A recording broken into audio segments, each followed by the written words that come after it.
जय सिया राम।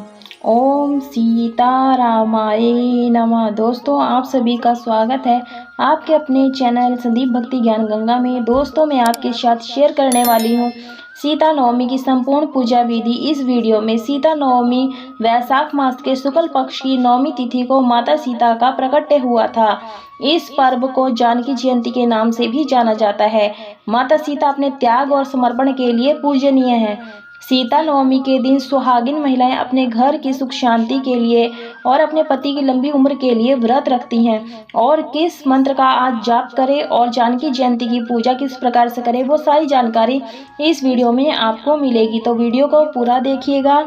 और माता सीता जानकी या जयंती माता नवमी का सीता का त्यौहार दुनिया भर में हिंदुओं द्वारा बड़े ही उत्साह और भक्ति के साथ मनाया जाता है।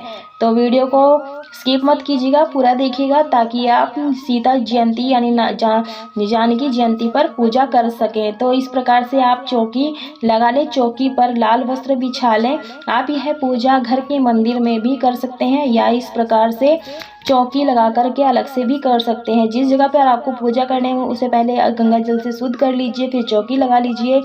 और उसके बाद हम यहाँ पर लाल आसन बिछाने के बाद चावलों का आसन देंगे, जिसे अक्षत बोलते हैं, वो रख देंगे। और उसके बाद हम राम दरबार की मूर्ति या फोटो स्थापित करेंगे, क्योंकि सीता माता की प्रतिमा अलग से कभी नहीं मिलती है, वो सह परिवार ही मिलती हैं। तो इस प्रकार से फोटो को विराजमान कर लेंगे। और थोड़े से अक्षत रखने के बाद हम गणेश जी की प्रतिमा भी रखेंगे। आप चाहें तो यहाँ सुपारी के गणेश जी बना सकते हैं, हल्दी के बना सकते हैं। और इस प्रकार से हम दीपक को प्रज्वलित करने के लिए प्लेट लिया है, प्लेट में चावलों का आसन दिया है। उसके बाद मैं यहाँ तिली के तेल का दीपक जला रही हूँ। आप चाहे तो यहाँ शुद्ध देसी घी का भी दीपक जला सकते हैं। और पूजा स्टार्ट करने से पहले हमें दीपक को प्रज्वलित कर लेना चाहिए, क्योंकि जो हम पूजा करते हैं हमारे कर्म के साक्षी होते हैं अग्निदेव। तो अग्निदेव को प्रकट कर लिया है। उसके बाद हमें गणेश जी का आवाहन करते हुए सभी का मैंने जल में थोड़ा गंगा जल मिला लिया था। उसके बाद पुष्प की मदद से या कुश की मदद से इस तरह से सांकेतिक स्नान करा देंगे। और मन में जय सिया राम या गणपति जी इस तरह से अग्नि देवता का आह्वान करते हुए शुद्धिकरण कर लेंगे। उसके बाद हाथ में फूल लेंगे और थोड़े से अक्षत ले लेंगे और सभी का आवाहन करेंगे कि आप सब आइए हमारी पूजा में और हमारी पूजा स्वीकार कीजिए और अपने कृपा दृष्टि हम पर बनाए रखे। तो इस तरह से भगवान के चरणों में फूल अर्पित कर देंगे और इस प्रकार से चंदन रोली से हम सभी को तिलक कर देंगे। हिंदू धर्म में माँ सीता को पतित पावन और पतिव्रता स्त्री का सर्वोत्तम उदाहरण माना गया है। सीता माँ लक्ष्मी का ही अवतार कही जाती हैं। तो इस प्रकार से हम गणेश जी को लाल पुष्प अर्पित कर देंगे। अगर लाल फूल नहीं है तो आप गुलाब के फूल अर्पित कर दीजिए, दुर्वा अर्पित कर देंगे। इस प्रकार से गणेश जी को चंदन से तिलक कर देंगे सभी को सबसे पहले। और उसके बाद हम राम दरबार में सभी जितने भी विराजमान हैं सभी को हम यहाँ पर चंदन रोली हल्दी से तिलक कर देंगे। आज के दिन हल्दी से तिलक माता सीता को, राम जी को, सभी को लगाना चाहिए। तो इस प्रकार से हल्दी, चंदन रोली, कुमकुम से सभी को हम यहाँ पर इस तरह से तिलक कर देंगे। हिंदू पौराणिक कथाओं के अनुसार देवी सीता का जन्म नवमी तिथि को हुआ था। हर साल माता सीता के जन्मोत्सव को सीता नवमी के नाम से मनाया जाता है। तो इस प्रकार से हम सभी को कुमकुम लगा देंगे। हनुमान जी को भी लगाएंगे, क्योंकि हनुमान जी, सीता माता ने हनुमान जी को अपना पुत्र माना है। तो इसलिए हनुमान जी को जरूर से इस पूजा में सम्मिलित करें। अगर फोटो में है तो ठीक है, नहीं तो आप अलग से भी रख सकते हैं। ऑरेंज कलर का सिंदूर माता सीता को अर्पित किया जाता है, साथ में हनुमान जी को भी अर्पित किया जाता है, क्योंकि इससे हनुमान जी अत्यधिक प्रसन्न होते हैं। तो इस प्रकार से वस्त्र रूपी हम यहाँ पर कलावा अर्पित कर देंगे। सीता नवमी का त्यौहार दुनिया भर में हिंदुओं द्वारा बड़े उत्साह और भक्ति के साथ मनाया जाता है। यह पर्व भारत में शादी के मौसम की शुरुआत का प्रतीक माना जाता है। तो इस प्रकार से पूजा करनी है आपने, बिल्कुल सरल विधि है। जो भी आपके पास पुष्प हो वो आप अर्पित कर दीजिए। आप में राम जी को पीले फूल अत्यधिक प्रिय होते हैं, तो पीले फूल आप अर्पित कीजिए सीता माता को, गुलाब का फूल, लाल फूल। और इसके बाद हम अग्नि देवता की पूजा करेंगे। सीता नवमी का महत्व क्या है वो मैं बता देती हूँ। धर्म पुराणों के मुताबिक माँ सीता लक्ष्मी जी का ही स्वरूप है। इस खास दिन पर माँ सीता की उपासना करने से माँ लक्ष्मी प्रसन्न हो जाती हैं और साधक को आशीर्वाद प्रदान करती हैं। ऐसा माना जाता है सीता नवमी के दिन पूजा पाठ करने से रोग दोष और पारिवारिक कलह से मुक्ति हो जाती है, मुक्ति की प्राप्ति होती है। इस प्रकार से चंदन रोली लगाने के बाद, फूल अर्पित करने के बाद मैं यहाँ पर सभी को इत्र लगा दूंगी, क्योंकि पूजा पाठ में सुगंधित चीज़ों का अत्यधिक प्रयोग किया जाता है और इससे वातावरण भी सुगंधित बना रहता है। तो इस प्रकार से हम इत्र अर्पित कर देंगे। उसके बाद हम यहाँ अक्षत सभी को अर्पित कर देंगे, तो आप अर्पित जरूर से कीजिए। सीता नवमी का व्रत सुहागिनों और अविवाहिताओं दोनों ही रख सकते हैं। ऐसी मान्यता है कि सीता नवमी का व्रत रखने से शादीशुदा महिलाओं का वैवाहिक जीवन सुखमय हो जाता है। अगर व्रत कुंवारी कन्याओं द्वारा किया जाता है तो उसको मन चाहा वर की प्राप्ति होती है। तो इस प्रकार से सभी को धूप दीप दिखा देंगे। धूप दिखाने से वातावरण सुगंधित हो जाता है। तो आप पूजा में जब भी पूजा करें तो धूप जरूर से जलाएं। और इस प्रकार से हम यहाँ पर एक जनेऊ अर्पित कर देंगे गणेश भगवान जी को, और इस प्रकार से हम राम जी को भी जनेऊ अर्पित कर देंगे।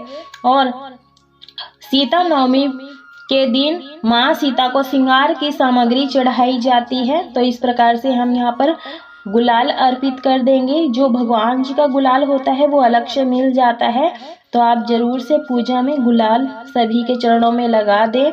इस प्रकार से लगाए जाते हैं। और इस दिन तिल का तेल या गाय के घी का दीपक जलाया जाता है, ये मैंने पहले ही बता दिया था। और इसके बाद हमें माता सीता के मंत्र का उच्चारण करना होता है, तो मैं बता दूंगी मंत्र किस चीज़ का करना है। और इस प्रकार से हम राम जी को पीला वस्त्र अर्पित कर देंगे और साथ में माता को 16 श्रृंगार की सामग्री अर्पित कर देंगे। इसके साथ ही जो भी आप 16 श्रृंगार नहीं अर्पित कर पा रहे हैं तो चुनरी, मेहंदी, सिंदूर, नेल पेंट वगैरह आप अर्पित कर सकते हैं 5-7। और अगर आप व्रत रख रहे हैं तो आज के दिन आप मखाने की खीर बना करके आप माता को भोग लगाएं अगर व्रत नहीं रख रहे हैं तो आप खीर का भोग लगा सकते हैं। अगर व्रत रख रहे हैं तो मखाने की खीर बनाएं और पंचमेवा भी आप चढ़ा सकते हैं। ऋतु फल जो भी हो आपके पास वो अर्पित कर सकते हैं। हो सके तो आप आज के दिन पीला या लाल वस्त्र धारण करें। दोस्तों, यह पूजा आप सुबह सुबह में कर सकते हैं या फिर शाम के समय गोधूली बेला में इस पूजन को कर सकते हैं। तो जो ये विशेष पूजा होती है ये शाम के समय गोधूली बेला में की जाती है, तो आप जरूर से करें। और जल का भोग लगा देंगे यहाँ पर, और साथ में हाथ में फूल और अक्षत लेने के बाद हम सीता माता की जानकी जयंती की कथा सुनेंगे। तो मैंने कथा की वीडियो अलग कर दी है, उस वीडियो को जरूर से देखिएगा, डिस्क्रिप्शन में आपको इसका लिंक मिल जाएगा। उसके बाद फूल और अक्षत यहाँ पर भगवान के चरणों में छोड़ देंगे और साथ में हम करेंगे कपूर से आरती। तो मैंने यहाँ एक सराही में कपूर की टिक्की रख ली है और इस प्रकार से प्रज्वलित कर लेंगे अग्नि को। और इस प्रकार से हमें माता का नाम लेंगे और गणेश जी का। तो सबसे पहले हम कपूर से आरती गणेश जी की करेंगे। अगर गणेश जी की आपको आरती आती है तो कर सकते हैं गा करके, नहीं तो आप ओम गण गणपते नमः, ओम गण गणपते नमः करके आरती कर सकते हैं। और ओम सीतारामाय नमः, ओम सीतारामाय नमः मंत्र का उच्चारण करते हुए इस तरह से आप माता से राम दरबार की सभी की आरती उतार लेंगे। उसके बाद हम यहाँ पर रख देंगे और पूजा में कुछ दक्षिणा जरूर से अर्पित करें, क्योंकि ऐसे पूजा में रही कोई भी कमी रह जाती है तो भूल चूक वो क्षमा हो जाती है। और उसके बाद हमें हाथ जोड़ लेना है और प्रार्थना करनी है कि पूजा में अगर हमसे कोई भूल चूक गलती हो गई हो तो गलती क्षमा करें। तो इस प्रकार से हमें पूजन करनी है, बिल्कुल सरल विधि है। और ऐसी मान्यता है कि ऐसा करने से माता सीता जल्दी खुश हो जाती हैं। और उसके बाद मैं आपको हर वीडियो में बताती हूँ कि जब भी हम पूजा पाठ करते हैं, भोग लगाते हैं, तो उसे हमें आचमनी ज़रूर से करनी चाहिए। तो आप यहाँ आचमनी 2 बार, 5 बार, 7 बार इस तरह से आप आचमनी ज़रूर करें। और उसके बाद हाथ जोड़ लें। अगर हो सके तो आप यहाँ आज के दिन छोटा सा एक हवन भी कर सकते हैं। अगर हवन नहीं कर पाते तो कोई बात नहीं, सिंपल सी साधारण सी पूजा इस प्रकार से आप करके जानकी जयंती की पूजा संपूर्ण कर सकते हैं। तो ये बिल्कुल आसान विधि है दोस्तों। जो सीता नवमी के दिन सूर्योदय से पहले स्नान आदि करके उपवास करने से संकल्प लेना है। नॉर्मल जैसे मंदिर में आप दीपक जला लें, हाथ में गंगा जल और पुष्प लेने के बाद संकल्प लें कि आप किस तरह का व्रत या पूजन करना चाहते हैं। तो इस प्रकार से आप संकल्प ले सकते हैं। इस दिन राम सीता के मंदिर में जाएं और दोनों की विधिवत पूजा करें। घर के मंदिर में भी पंच फल, चंदन, फूल और धूप आदि से भगवान और सीता माता की पूजा कर सकते हैं। इस दिन राम रक्षा स्तोत्र, राम मंत्र जाप, राम होम और यज्ञ और आरती आदि भी कर सकते हैं। माँ जानकी जयंती ऐसा माना जाता है कि इस दिन उपवास रखने से सीता देवी की पूजा अर्चना से देवी सीता और माँ लक्ष्मी का आशीर्वाद मिलता है। तो दोस्तों ये थी बिल्कुल साधारण सी पूजा। आप इस प्रकार से इसी सिंपल तरीके से जो ज़रूरत की चीज़ें सामग्री लेने के बाद इस तरह से सिंपल साधारण सी पूजा करके जानकी जयंती की, सीता माता की नवमी की पूजा इस प्रकार से कर सकते हैं। तो दोस्तों ये बिल्कुल साधारण सी पूजा है। तो ये दोस्तों जानकारी अगर आपको पसंद आई हो तो वीडियो को लाइक शेयर ज़रूर कीजिए। और हाँ, अगर हमारे चैनल पर आप पहली बार आए हैं तो चैनल को सब्सक्राइब कर लीजिए ताकि आने वाला हर नोटिफिकेशन सबसे पहले मिल सके। कमेंट बॉक्स में आप जय सिया राम, जय सीता माता जरूर से लिखें। तब तक के मिलते हैं। राधे राधे दोस्तों।